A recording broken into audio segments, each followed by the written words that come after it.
This is Stand Up for the Truth, addressing important issues and topics affecting Christians across the nation. Hey there, it's Crash Connell, February 13, 2025 on the calendar. And a reminder that you can watch video versions of this podcast on our YouTube channel, also our Rumble page. And you can find those links at standupforthetruth.com. So I'm saying that because I'm actually impressed, Mary Danielson, how bright that red light is. We have an on-air light in here. So if I look red, it's not because I'm embarrassed, but isn't that bright? Yeah, it really is. It looks like it belongs on a boat. Is it brighter than usual? I don't see it much because the arm of the mic covers it up, so I don't really see it. Can you see it on the video there, Ann Vandergraff, our producer? Do I look red, pink? A little bit, yeah. Okay. It's the on-air light. It's January. We need all the pink in our faces we can get. Yeah, color. All right, fresh new podcast today. Yes, indeed. It is February 13th. Julaine Appling is back. And I just get to the point sometimes where I need to have a conversation with Julaine. This is one of those times. I love having her on the podcast. And the things we talk about, even if you're not from Wisconsin, they quite often represent issues that other states are or will be dealing with. So we're going to open with Psalm 46, 1-6, and we're going to pray together, and we're going to introduce Julaine and find out what's new with her. Psalm 46, 1-6. God is our refuge and strength, a very present help in trouble. Therefore we will not fear, even though the earth be removed, and though the mountains be carried into the midst of the sea, though its waters roar and be troubled, though the mountains shake with its swelling, Selah. There is a river whose streams shall make glad the city of God, the holy place of the tabernacle of the Most High. God is in the midst of her, she shall not be moved. God shall help her just at the break of dawn. The nations raged, the kingdoms were moved. He uttered his voice, the earth melted. Wow. Let's pray. Lord, you are holy and righteous, and we desire to lift your name up high. We desire to bring glory to your name, Lord. Show us those things that would hinder us from walking in spirit and truth. Help us to lay everything at your feet. Lord, search us and show us any hidden things that might compromise our fellowship with you and with one another. Lead us to the cross daily. We lift up those who are hurting, perhaps they're grieving loss, and we ask that you would hold them tightly, Lord, and comfort them as only you can. We lift up Julaine to you. Thank you for her labors for you, her love of truth, how she desires to protect and defend the defenseless. Bless her, protect her, give her open doors of ministry, however you wish to use her, and also those that she labors alongside. Thank you, Lord. In Jesus' name, amen. Julaine Appling, an educator at heart.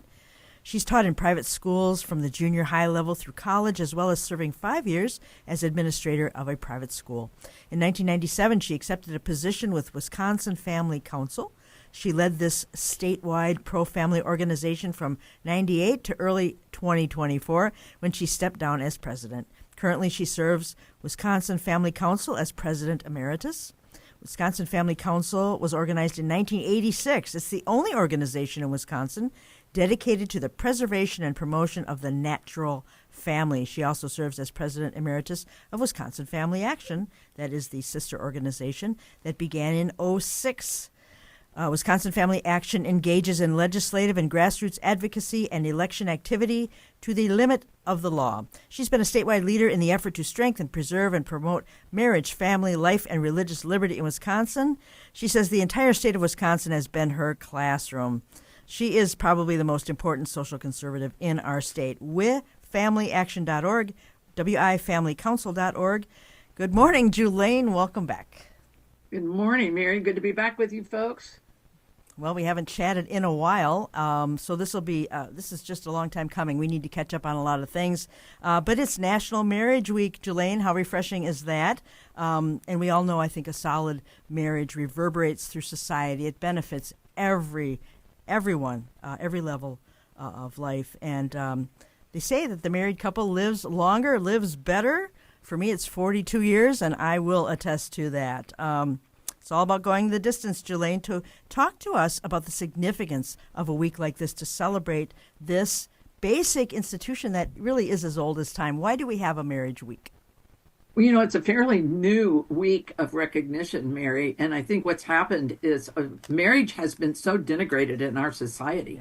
Yeah. Couples, men and women are older when they get married. Many of them are saying, I don't want to get married. So we have a high cohabitation rate. And the institution of marriage is not seen as the universal good that it is. It's amazing, though. God's way is always the best way. And in the Garden of Eden, right, he designed marriage. He planned for that to be the best for man and woman, to come together in this monogamous, lifelong relationship. And then he said very clearly, be fruitful and multiply. And so as the institution of marriage has lost its dominance and its preeminence in our society, I think some organizations and people have looked around and said, hey, what can we do to make it more high profile, to champion marriage? And so they designed this National Marriage Week, and it's a great opportunity for churches in particular. Mary, if churches, Bible believing, Bible preaching and teaching churches don't own the institution of marriage, I ask you, who will? It's not going to be owned by the people who want to preserve God's creative design. It's going to be owned by those who want to make it whatever they want to make it in man's image. And so it's a great time for communities and churches to really highlight marriage, God's plan for marriage, one man, one woman in this monogamous relationship for life, and do things to strengthen marriage. Well, this is a unique opportunity. Congratulations on your 42 years. In 18 years, Mary, you and your dear husband will qualify for Wisconsin Family Council's Marriage Hall of Fame. All right. And it is really designed to showcase Wisconsin couples whose marriages have gone the distance. The theme for this year's National Marriage Week is, I think it's love for the long haul, or love for the distance, or something like that. And that's what we're trying to highlight in this Marriage Hall of Fame. And it really is remarkable. I don't know what your church does, but real quickly, our pastor, all this past year, the first Sunday of each month in the morning service, has said, everybody in our church, if you were married in this month, no matter the year, stand up. We want to recognize you.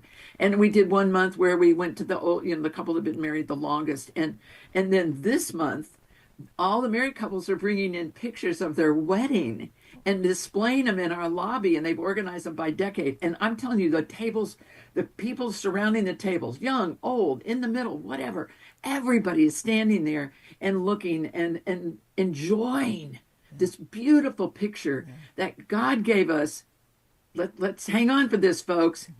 The institution of human marriage is a picture of Christ's relationship with the church, the bride and the bridegroom. And so I think it's great we have this week that we have the Marriage Hall of Fame. And by the way, if anybody's been married over 60 or more years, jump on wifamilycouncil.org. There's a slide there that takes you to an application, and you can be part of our Marriage Hall of Fame too. And if you don't have internet access, have somebody do it for you. And applications need to be submitted by the 22nd of February. Mary, just quickly to say this, we're getting anything out of this. This is not to promote money or anything like that. Right. This is to honor marriages and the institution of marriage. So it's just a great time. Yeah, and I think pulpits need to talk about this and how encourage the couples, because there's always spiritual warfare in marriage. There are so many things that come against marriages. Celebrate it from the pulpit. I'm, encouraged, especially the young people, to keep going. The best is yet to come, and that needs to happen. Julaine, one of the best things for me on Inauguration Day was Trump's action. One of his first actions, I think he mentioned it on Inauguration Day, was an executive order that establishes there are only two sexes, male and female, based on immutable biological characteristics. And this is in the Wisconsin Family Council email that just came around recently.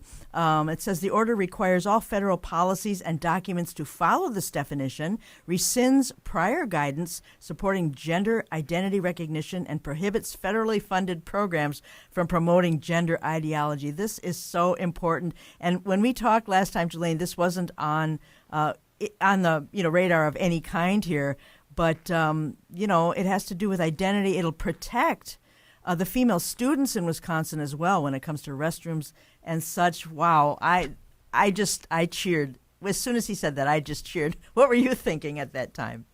Well, interestingly, I was home that day and I was watching it from start to finish on the Yeah. inauguration day Yeah. because I'm that kind of geek, right? And Me too. always have been. So I did too. I just audibly, nobody was here. I cheered. I said, he did it. He Yeah. did it. I didn't, I knew that that was part of the plan, but I didn't know if it would actually happen. Yeah. And then I followed up with the thought of, wow, this is number one, monumental. But number two, who would have ever thought that we would have to be so excited that we had a president being inaugurated who was willing to say the very obvious, hey, the emperor has no clothes. That, Yeah. that there are two sexes and only two Yeah. sexes. Right. But Right. but it is true, Mary. Look, I got to tell you, I've tears well up often when I read these executive orders because I honestly wasn't sure that I would be around long enough to see these kinds of changes. Yeah. It's getting so entrenched in so many places, schools, in the culture at large, in the media and entertainment world, and all the rest of this.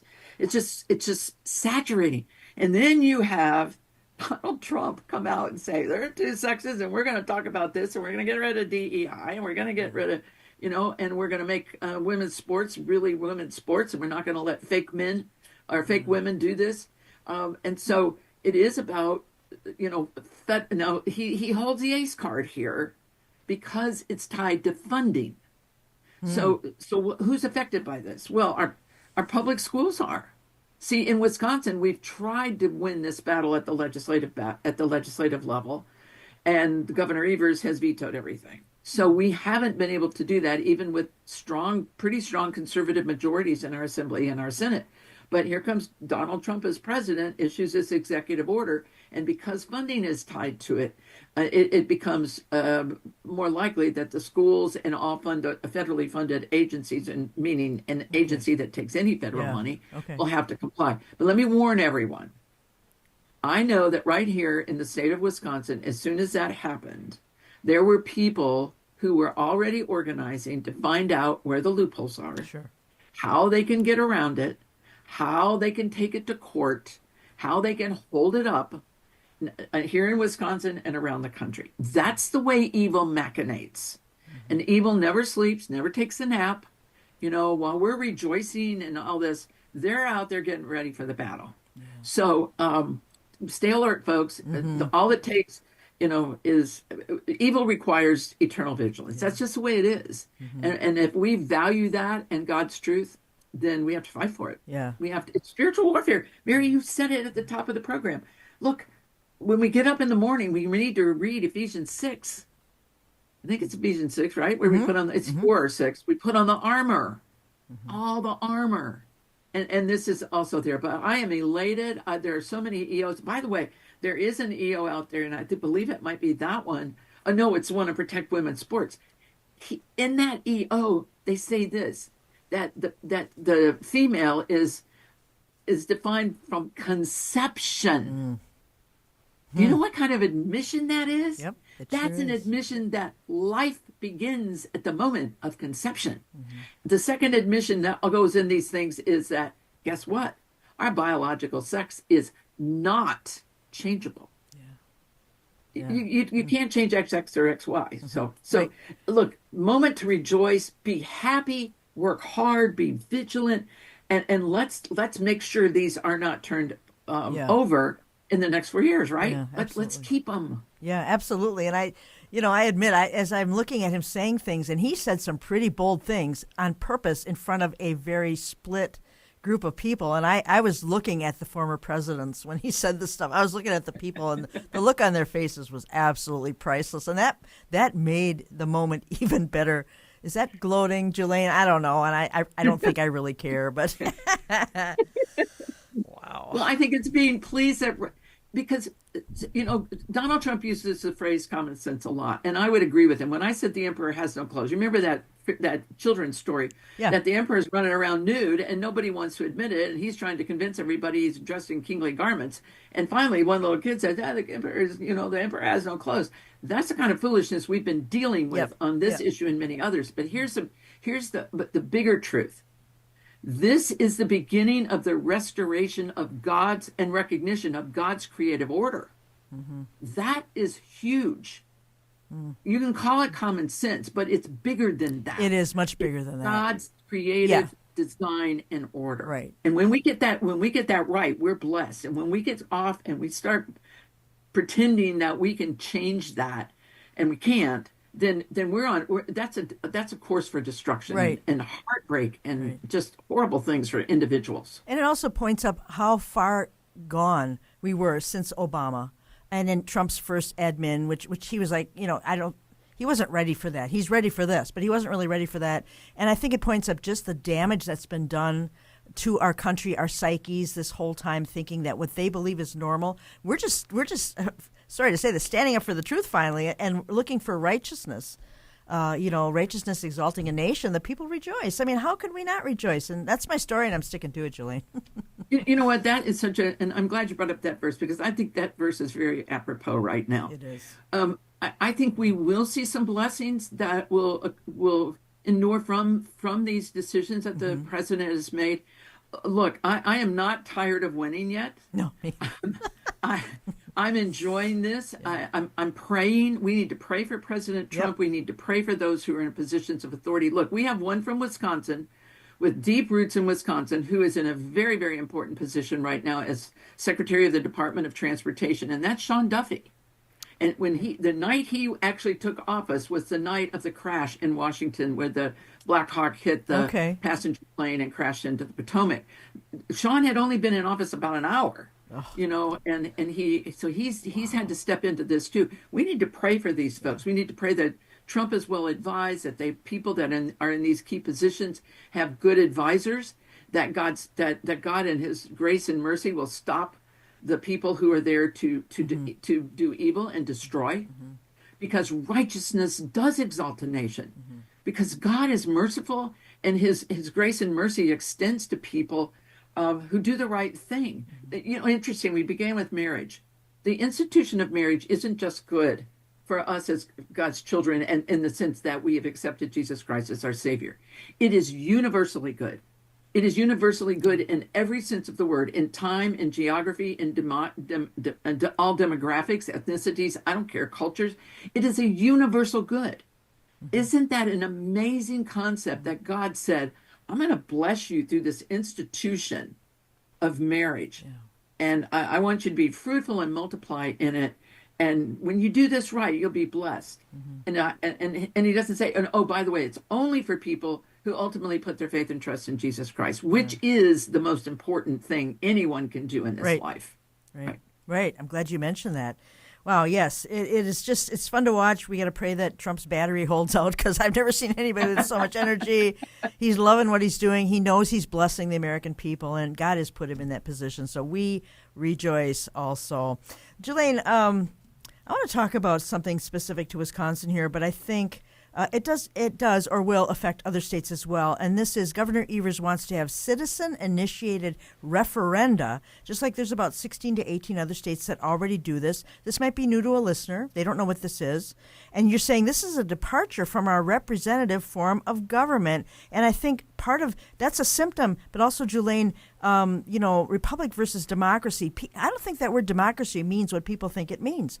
And so what does this mean? And then what does Evers, this action, what does this mean for the people of Wisconsin? Can maybe talk us through this a little bit? Yeah, let's call this Civics 101, Mary. Okay, great. All right. This is good for people to get this kind of civics lesson. Yes. So to set the stage here in Wisconsin, since Governor Evers got elected in 2018 for the first time, he got elected in 2018, reelected in 2022. Okay. We've had a divided government. He is a Democrat, a very, very liberal Democrat, but our state legislature, the body that actually writes and passes bills, and to get them to the governor, has been controlled by pretty conservative Republicans, strong majorities in both our Senate and our Assembly. So what's been happening is the state legislature has been passing laws, giving them to the governor, and the governor's vetoed them. So there's one year he broke a record, like the second or third year of his. I remember that. Yeah. It was crazy. He had a veto pen and he used it. And so what happened in there is the state legislature said, well, how can we get around the governor? So they have been passing what they call joint resolutions that become a referendum, singular on a ballot for the people of Wisconsin to vote on. Our law says if you want to amend our state constitution, a bill or a resolution must be passed in 2 consecutive legislative sessions by simple majorities, which the Republicans had. So they would pass those things. The governor has no say in them. Once the state Senate and the state state assembly pass that in 2 consecutive sessions, then it can go on a ballot for we the people to give our final approval to amend our constitution. Okay. That is representative government. Yeah. Because we are allowing our we've elected our state Senate and our state assembly representatives. They go there, they write these bills, they pass them, they discuss them, they have public hearings. And then when that all gets done, bypass the governor and it goes to the people. That is, I think, a very, very fine way to amend our state constitution to utilizing our Republican form of government. Now, let's clarify what's a Republican. What's a republic? A republic is a representative form of government. We have a constitutional republic. We are governed, the ultimate law of our land is our U.S. Constitution and our state constitution. That's the highest law we have in a human form. Higher law than that is God's law, by the way, and it is the natural law, and it's the most important law. But amending the U.S. Constitution or state constitution is serious. And so when you have a republic and you have representatives who represent us as the citizens, as the constituents, then you allow them to do your work. So Governor Evers has taken it on the chops on these things a couple of times because we've had 3, 4, 5 of these resolutions go to the people for a vote. We had one in November. Remember that was on who could be a voter. You had to be a citizen to be a voter. Right. Okay. Yeah. One coming in April. We have an April general election, and that one's going to make sure that you have to have a photo ID in order to vote. We have a law that says that, but the law can be changed by a legislature. If you get it in the Constitution, it's harder to change. Gotcha. And so Governor Evers pops up this session and says, "That's enough. This is the terrible way to govern. You're cutting me out. The executive branch is being cut out, blah, blah, blah, blah, blah, blah." And so he can use his bully pulpit, but he can't use his veto pen. So he says, "I think the people of Wisconsin should have citizen-initiated referenda." Now, this is not a republic. That is not part of how a republic typically works, because what you've cut out is your elected representatives. Yeah. It's part of the progressive movement. The progressive movement started out in the West, and it's traveled somewhat east over the years. Bob La Follette from Wisconsin was the father of the progressive movement. And what it does is it moves us closer to democracy, because what this does is it allows citizens to come up with an idea for a law to amend the Constitution or to add to the state statutes that simply has to have a certain number of, usually it's a petition to get it on a ballot, a certain number of signatures, and then it can go directly to the people on a statewide ballot. Okay. But what and governor says we need that. Well, not all the states have that. There's a handful of them that do. Most states, quite frankly, don't. They respect the Republican form of government. Well, here's where Governor Evers is stuck. He can't get that bill through on his own. It's going to require a legislature. Wow. And right now, though their majorities are smaller than they were before the election, Robin Vos, the Speaker of our state assembly, said, "Look, that is dead on arrival. We are not doing that." Yeah. And he may not articulate it the same way I do, but I'm telling you, it's a dangerous move towards democracy. And democracy, what's democracy? It's who has the most people, the most power, the most guns, the most money, the whatever. And you don't want democracy. No. Pure democracy is dangerous. It's ruled by the mob. Yes.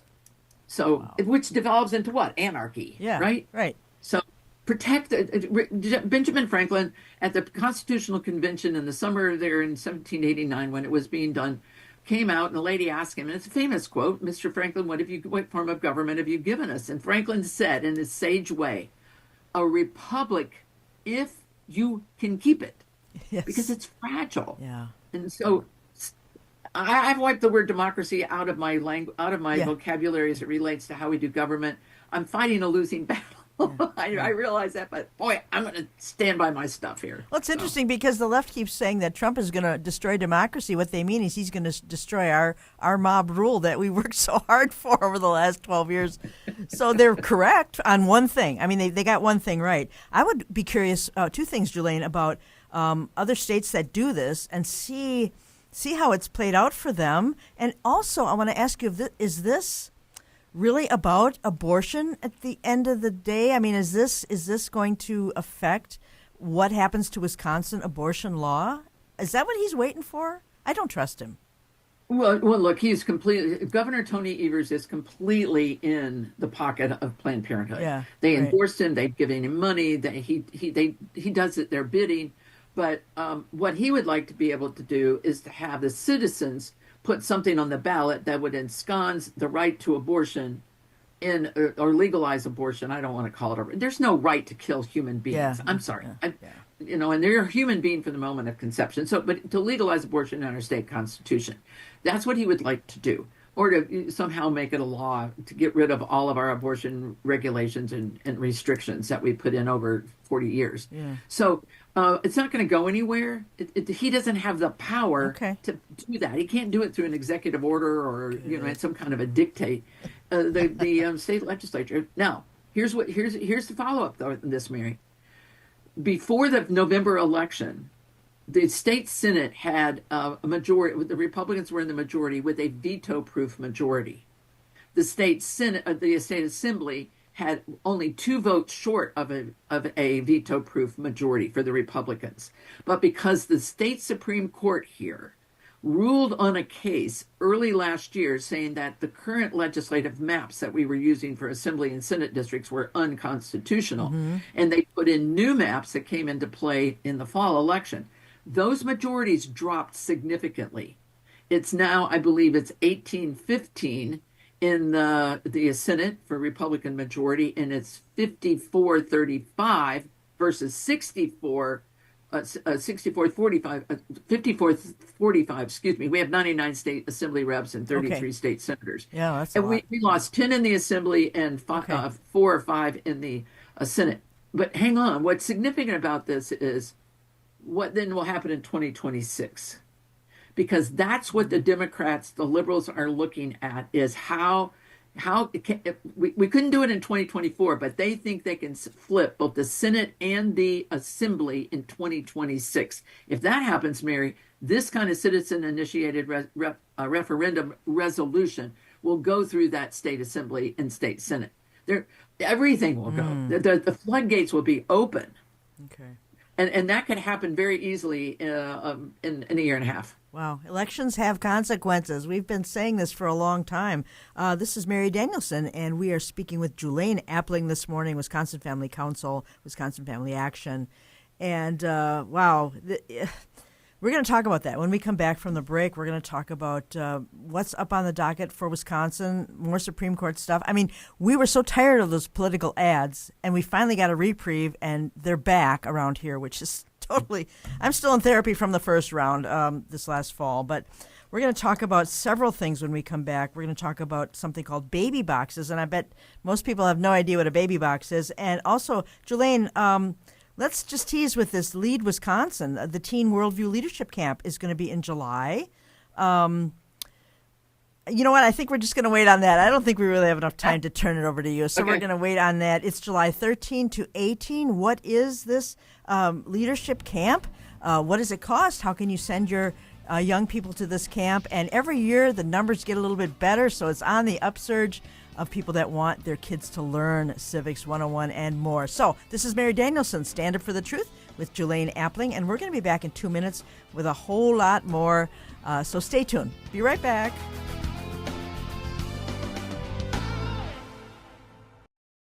Thank you so much for sharing today's Stand Up for the Truth video podcast. We invite you to check out our other headline news site, ctrnn.org. That's ctrnn.org.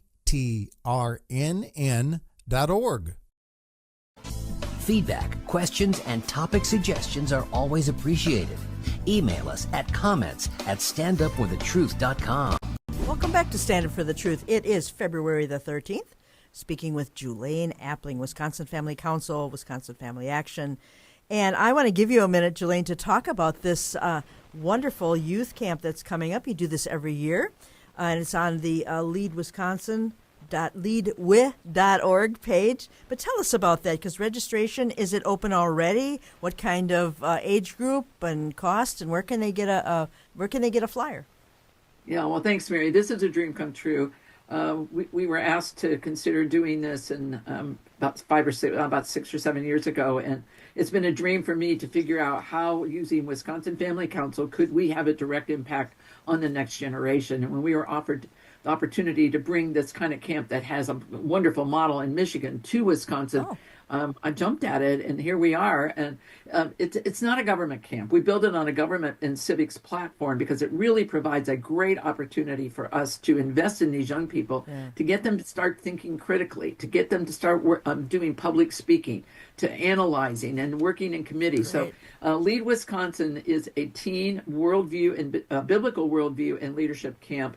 It's for teenagers 13 to 19, and it is a week-long camp. We hold it at a Christian college campus, which I don't usually say out loud just for protection of everybody. But and as you said, you gave the dates there in July. We have 4 tracks. Every young person who comes for the first time goes to the assembly track. They deal with real Wisconsin bills. They have public hearings. We go to the Capitol twice. They have public hearings with real legislators and staffers and all that doing the public hearing, and lobbyists coming in and dealing with it. On Friday, we take them back to the state capitol. They're either in a committee room or on the assembly floor. And they're debating their bills. They're giving speeches. They're voting. They're doing all this. I mean, it's just incredible what they do. But we also really feature a worldview speaker. We've had Carl Kirby from Reasons for Hope a couple of times, Joseph Backholm from Family Research Council. Last year we had Megan Allman and Alex McFarland come in. Great. This year we're having Frank Figueroa from Reasons for Hope. He's going to be our worldview speaker. We have evening speakers that talk about how God is using them in their business life or whatever. So everybody comes in and does at least one time through the assembly. The returning campers, which we have a ton of them every year, the Senate track, the media track, and last year we added a business track, a simulation of running a company in 5 weeks. You would be amazed, Mary, what these people do. Our media track produces 4 videos during the week, a daily newspaper, and so much more. They're trained by professionals, and it's just amazing. Mm-hmm. So this year we're looking at a goal of, our accommodations would be somewhere between 140 and 160 campers. It's grown every year. It's just we deal with real issues. We deal with abortion. We deal with the transgender issue. We deal with how to think biblically, how to look at the climate change issue from a biblical standpoint. Just on and on and on with experts who come in and who relate well to these young people. It is a fast-paced week. It is a busy week, we're exhausted at the end of it. No doubt. But it's such a good exhaustion, and so. leadwi.org, leadwi.org has everything you need to sign up for it. We do have financial aid available. We don't want money to ever be the reason that a young person can't come who would like to attend. I encourage people to do that. If you are too old for Camp 13 to 19, but you'd like to be involved, we do have a way for people to become part of our crew. Okay. Younger people are called aides de camp, George Washington during the Revolution. And then the rest of them are volunteers and help out with all kinds of things with camp. Great. So it's a great week. It's $450. Well, I think it's $400 if you register before March or April sometime. And then it goes up to $450. And by the way, just so people understand, that is less than half of what it actually cost us to hold the camp per camper. Yeah. So we're trying to keep everything really reasonable. But boy, I'd urge people to go. Our registration is open for new campers right now. We have, I believe, like 80 already registered. Wow. That was a number I heard earlier this week. I know. So Mary, That's you're going to come see fantastic. Lead Wisconsin. You call me and I'll let you know. I'll meet you. We'll go over. That would be fun. I hope they still let me be involved. I got that emeritus status. That's now. right. Yeah.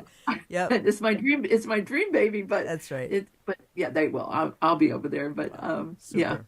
All right. Thanks for letting us know that, because I think there may be some homeschool families even that are listening to this and thinking, what a great opportunity. So, yeah, highly recommend that. Let's talk about baby boxes. What's a baby box? Well, in 2023, Governor Evers signed the Safe Haven Law. I'm actually going to say I'm surprised he signed it, but it allows the use of baby boxes in the state. There are about 300 in the country. There are 4 in Wisconsin. They're paid for by private donations and organizations. What is a baby box, and what is it for? So we've been bashing, rightly, being critical of Governor Evers, but now we need to give him some credit because he did sign this law. Kudos. We have had a safe haven law in Wisconsin for probably 20 years now. Our safe haven law originally said that a parent could relinquish a newborn not more than 72 hours old with an anonymity to a hospital staff member, a police officer, or an EMT. So like at a fire department, they could. Now, the problem with that was they had to look at them to do it. The parent had to actually see the individual they were handing this newborn over to. So baby boxes got popularized. I believe it was in Indiana. By the way, they actually started in Korea with a pastor who understood that, look, I don't want them throwing babies in the water and in the river. I don't want them throwing them in the trash bins. I don't want them dumped in dumpsters. I don't want them left in fields. And so he started this in his home where they had a safe place to put a baby, a bell would ring, and he and his wife would go rescue the baby. Well, that's carried into places like Indiana, and they passed a baby box addition to their safe haven law. And it allows hospitals, fire departments, EMT places, if you will, and police departments to put a baby box in their facility. It's secure, it's monitored, it's ventilated, it's got safety features. And the bonus on this, Mary, is that it is complete anonymity for the parent who might not want to actually interact face to face with a staff member or a police officer or something for some reason, but would like to protect his or her baby 72 hours or younger and put them into the baby box. And when that happens, a buzzer goes off and personnel are there, get the baby, and then the process starts to get this baby into the system. Unfortunately, the system, but far better than being cast aside and die, right, in a dumpster or something, because parents are afraid, and get this baby ready for adoption. So we have 4 of them already here. I believe they're in Racine, and the newest one is in Howard, and we have one in, is it Evansville? Reedsburg and Elkhart Lake. Reedsburg and Elkhart Lake. Look, they cost about $16,000 each. And the reason we mentioned that they're primarily funded by outside non-city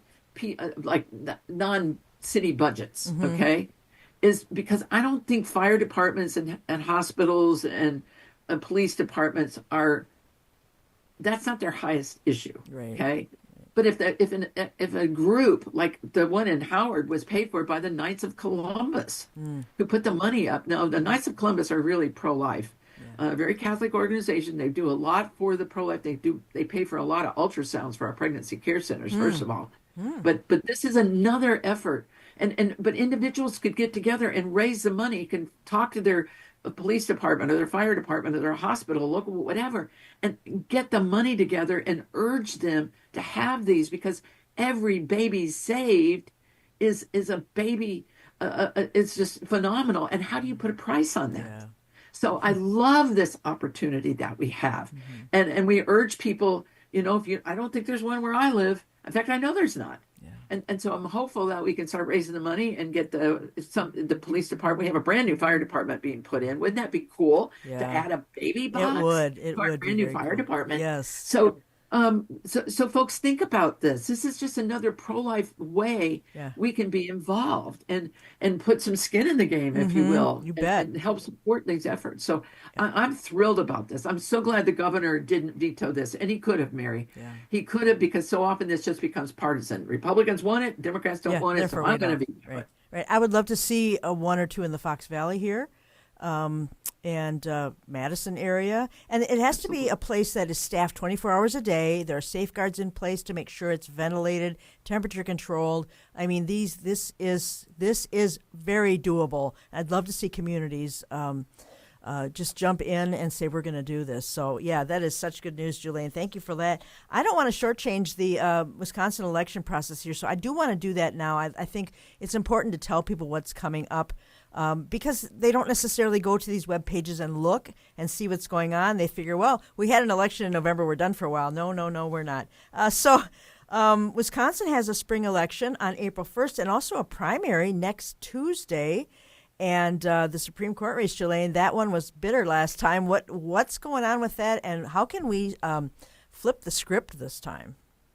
Well, first of all, let me give a website that people need to pay attention to, Okay. myvote.wi.gov, Okay. myvote.gov. That will have, right now it has our sample ballots for the spring primary. We do have one statewide primary race, and that is for our state superintendent of public instruction. Okay. In other words, who heads DPI, the Department of Public Instruction. Okay. The incumbent, Jill Underly, is running. She's been challenged by somebody who says he is left in ideologically of Jill Underly, in other words, more liberal. That's Jeff Wright. Yeah. And then there is a gal by the name of Brittany Kinzer, who has said she is a blue dog Democrat. I have a piece of information from her. I don't know if you can see that. That's or not, but she is. She said she is the only candidate who believes in school choice and the right of parents to make that kind of decision. So that's everybody's got that race, Mary, on Tuesday, February 18th. Now, early in-person voting is available right now today and tomorrow through the close of business across the state. And other communities that are larger, like Milwaukee and Madison, may have weekend hours, but for a sure thing, you could go and vote early through the 5 o'clock tomorrow, or whenever your local clerk's office closes tomorrow. But beyond that, then you have to, if you have an absentee ballot out, you got to make sure you get that back by Tuesday at 8 o'clock to your clerk's office, or you go to the polls on election day. myvote.wi.gov would have the state superintendent of public instruction race, but it also might have local races, because this is our spring nonpartisan election. We elect school board members and mayors and city councils and town and village boards and county execs and county board members and municipal judges and all of that. So anything that doesn't have a party label and doesn't run according to a party. So I jumped on mine. I knew I had a mayoral one, but I didn't realize I have another one that I need to be prepared for. So don't be surprised. Go see your sample ballot. Now, what does the primary do? It sets the stage, or sets the ballot for the general election on April 1.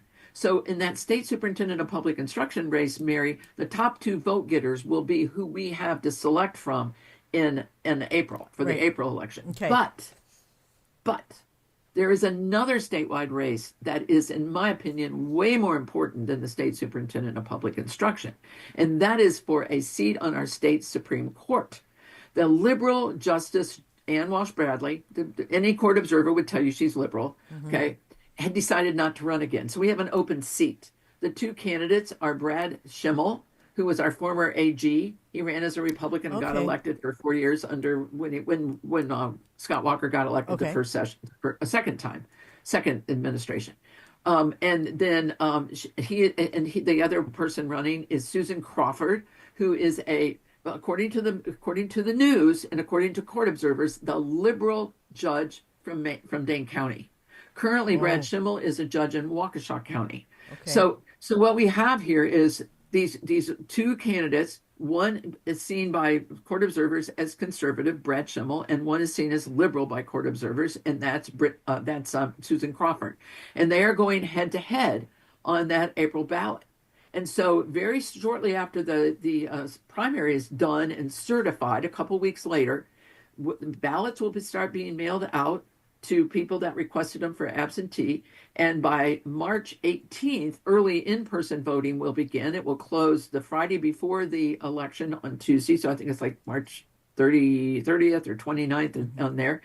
Look, this is the ideological balance of our state Supreme Court at stake once again. It was at stake in 2023 when Dan Kelly lost to Janet Protasewicz. Yes. When Janet got on the bench, Protasewicz on the bench in August, everything started going liberal because there were 4 liberals and 3 conservatives once Protasewicz got on there. This is the only time that you could flip the court from liberal to conservative until at least 2028. It's the only time that that's in play like that, realistically. Okay. So, because it's an open seat. And look, we have national attention. There are people across the country saying this race in Wisconsin is the most important election in the entire year across the country. Because Yes. everybody knows what it means. School choice will be before them. Act 10 will be before them. Abortion is already before them. They're probably going to try to change the congressional maps. They've changed the state legislature maps for the Assembly and Senate. Now they're talking about changing the congressional maps. All of that's going to go before the Supreme Court. Susan Crawford's already come out and said, I want to protect Wisconsin's fundamental rights. You know when she did that, Mary? She did that on the anniversary of Roe versus Wade. And she was saying in very clear language that abortion is a fundamental right for Wisconsin. I got news for people. Abortion is, I know that people don't like to hear this, but abortion is not a right. No. You are killing a human being at the very, and sometimes at the very early stages of pregnancy or even later, up to 9 months. And by the way, I think that's where they're headed if they get their way on these court cases. This is for everything in this election. Everything. Yeah. People need to understand what is at stake and the money flowing in on. I think it was like $53 million spent the last time. I may be wrong on that money for the last Supreme Court race in 2023. It was an insane amount of money.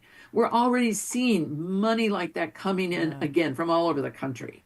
So get informed. And one last thing on that. There's also a referendum on there.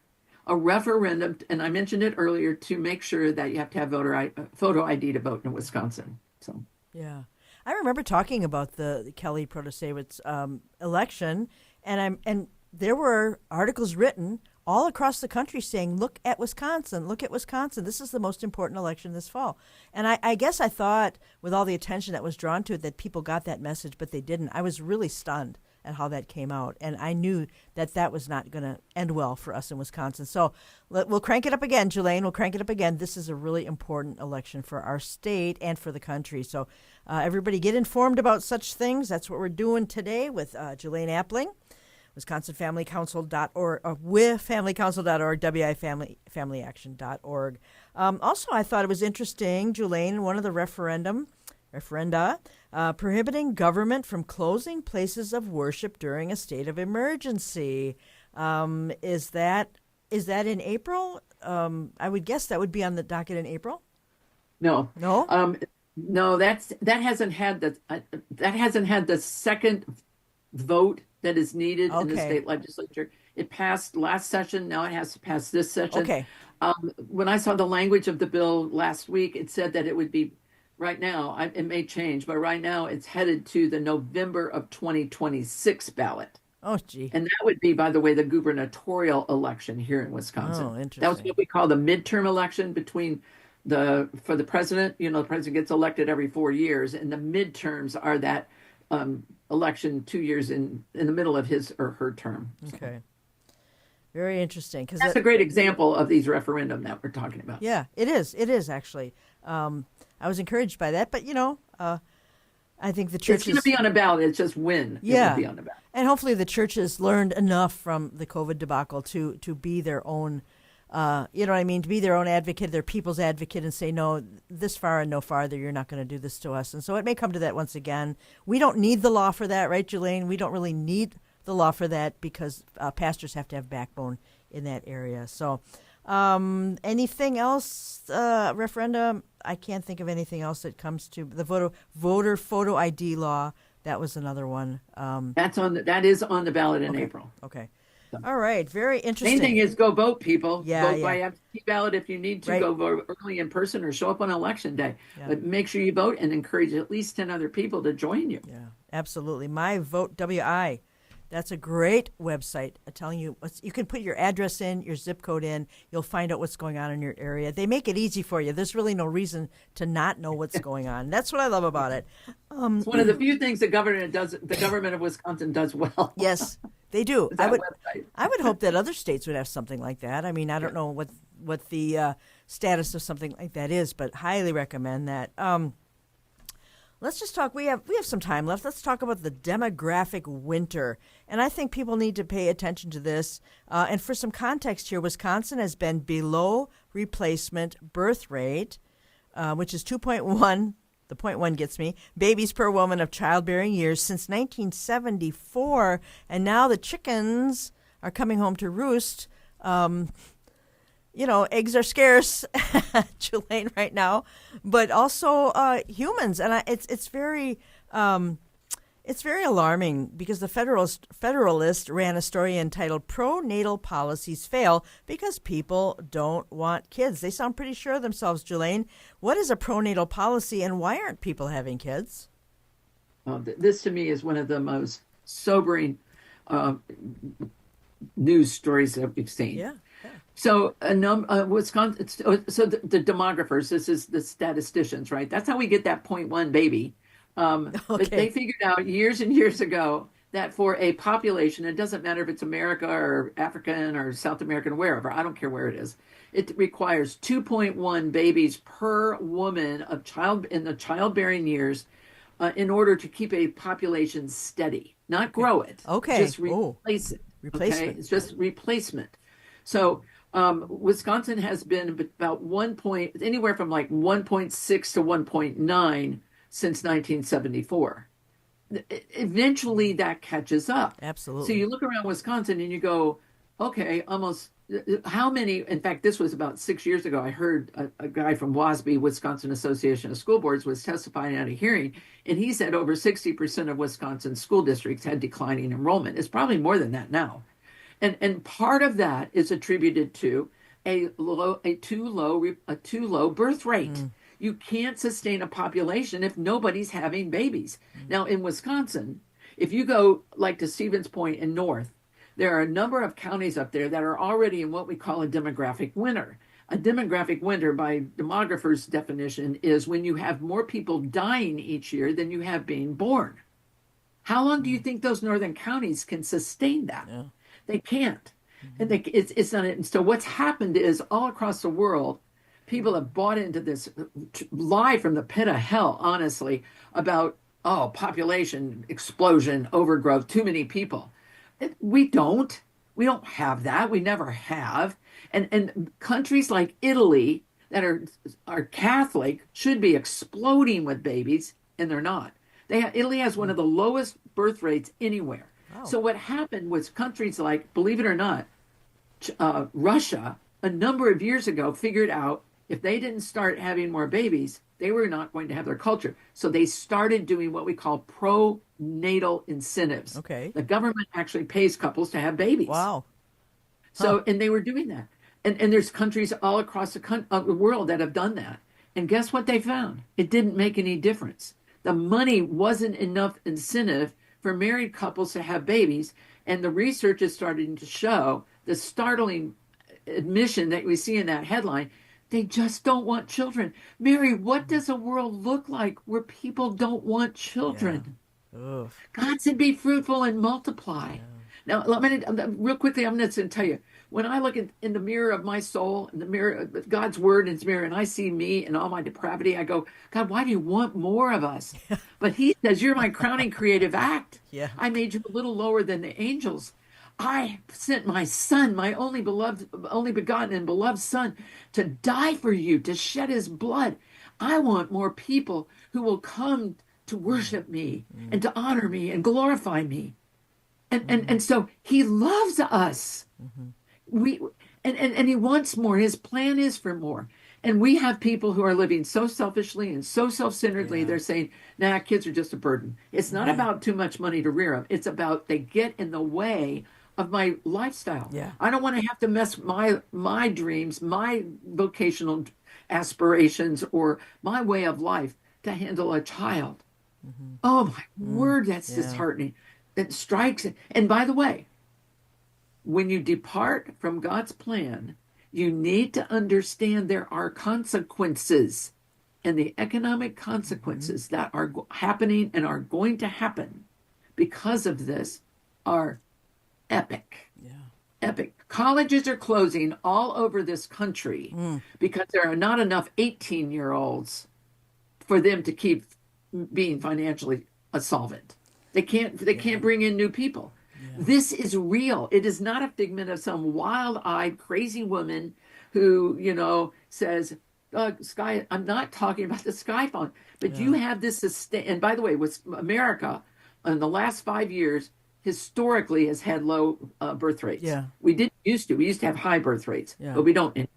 So pay attention, folks. Yeah. This is in your backyard. I don't care whether you live in California, New York, Wisconsin, Texas, or any point in between. Right. It's in our backyard. Right, and the devaluation of life since the early 70s is a huge part of this. And so these things come home to roost. And God has not been sleeping through this. There's a depopulation agenda promoted by global organizations. They've always got a microphone anywhere they go. Islam, by 2070, Muslim population is expected to increase by 70%, up to 3 billion, or what will be a third of the global population at that time. They're having babies. They are. And that should frighten us because that's not where we want those children reared. And by the way, there's good fertility and bad fertility. Good fertility is that which happens within the confines of God designed marriage between one man and one woman. Bad fertility is that which happens outside of that God designed marriage, because that puts the woman and the baby at high risk of all kinds of pathologies, poverty, poor academic performance, addictions, and struggles with the law, all that. And so we want good fertility. Yes. Wow. I love it. Julaine, tell us what you really think. I love how you stand up for the truth. I love how you've done your homework. You have served the church. You've served Wisconsin, and we are so blessed by you. Thanks for joining me today. We'll have to do it again in the spring. God bless you all. Good to hear from you. WIFamilyCouncil.org, WIFamilyAction.org. Julaine Appling, always such a blessing. Tomorrow, Paul Scharf on Valentine's Day. So we're going to talk about loving the things that God loves. Watch, stand fast in the faith, be brave, be strong, let all you do be done with love. 1 Corinthians 16:13. Have a wonderful day.